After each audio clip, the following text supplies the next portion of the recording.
Hey guys, Justin Russell with RussellMarineProducts.com. Have a new customer boat that was just dropped off late last night to do some install stuff on, and it's a brand new 2018 Nitro Z18 with a 154 stroke, and I'll be honest, I'm pretty impressed with it so far, so I wanted to do kind of a quick overview of the boat.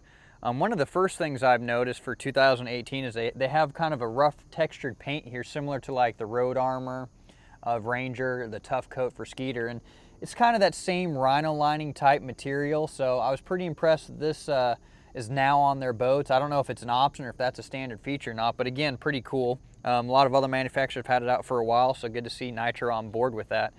Some of the next things I want to do is we're going to actually just jump in the boat. I'm going to open up some compartments, just talk about some things, and again, I was pretty impressed with this boat, especially for the money. I think it's not necessarily that I think it's just an outlandishly good buy as much as how much these boats have actually changed, and it's changed my perception and my view on what Nitro boats is. So let's jump up in the boat and we'll kind of go over a few features and check it out. First thing I noticed about this boat is when I actually got it on the front deck, for an 18-foot boat, it is extremely wide. I don't know the beam actual inches or the catalog specs per se, but it's got a recessed trolling motor pedal, has a cup holder up front. Again, super wide.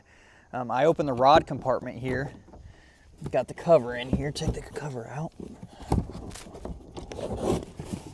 It's got a pretty good rod organizer in here. I like the fact that you can actually not only use the tubes for the butts, but you can actually lay your rods on it as well too, to be able to get more rods in there than just traditional. So I kind of like that aspect of it. I kind of wish more boats adopted a thing like that where you had another option to just laying the butts on something. I think you can actually fit a lot more rods in there and stuff. The next compartment, which I'll be honest, I'm not really a fan of this layout, is this compartment here. It's not really as big as I'd want to see for an 18-foot boat.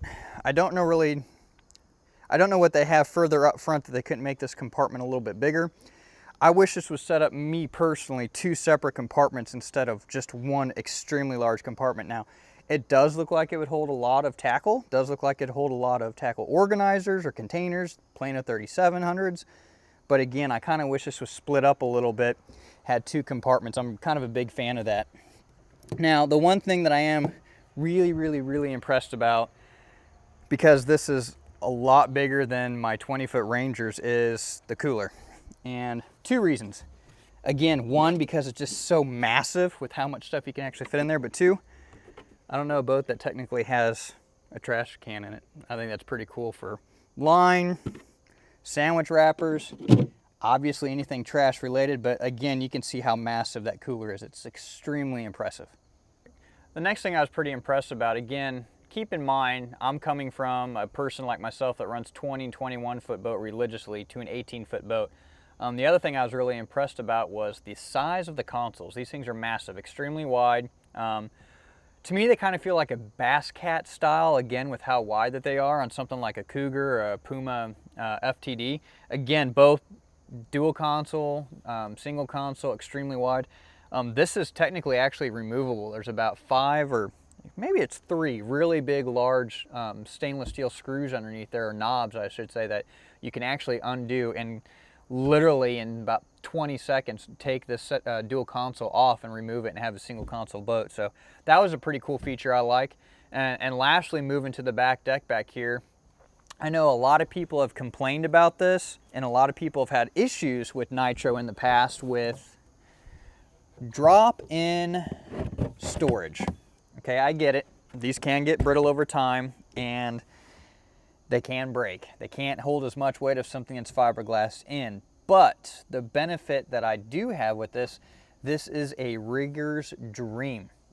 I've got all this space that I can get in here and easily be able to run my cables that I need in order to be able to have run to the console, run to the bow, wherever I need them to run. It's going to be extremely simple for us to be able to get in here. And again, I'm pretty impressed with how Nitro has finished everything off, and the perception's been in the past is they're a much cheaper boat for a reason, because the back ends weren't finished out properly. They weren't as more of a finished boat, if you will. A lot of things were left rough. And I'm going to open up the very, very back compartment now and check out this battery compartment back here. Again, it's finished out extremely well and it looks great. It's easy access to everything I need. We've got cranking battery over here on the starboard side. I've got my 2 trolling motor batteries here directly in the middle. It seems to be rigged out, installed perfectly. And the other aspect is it looks like it's just a few screws here, 1, 2, 3, 4, 5 aside, or 4 aside, sorry. And I have complete access to all my bilge pumps, my aerator pumps, and of course the bottom of the boat where we're going to be doing this installation here coming up. So be sure to check it out. Again, I was pretty impressed about it. My perception of Nitro's kind of changed, and hopefully after this video, maybe some of your guys' has changed as well too. So be sure to check us out for other videos, russellmarineproducts.com, and our YouTube channel, Russell Marine Products.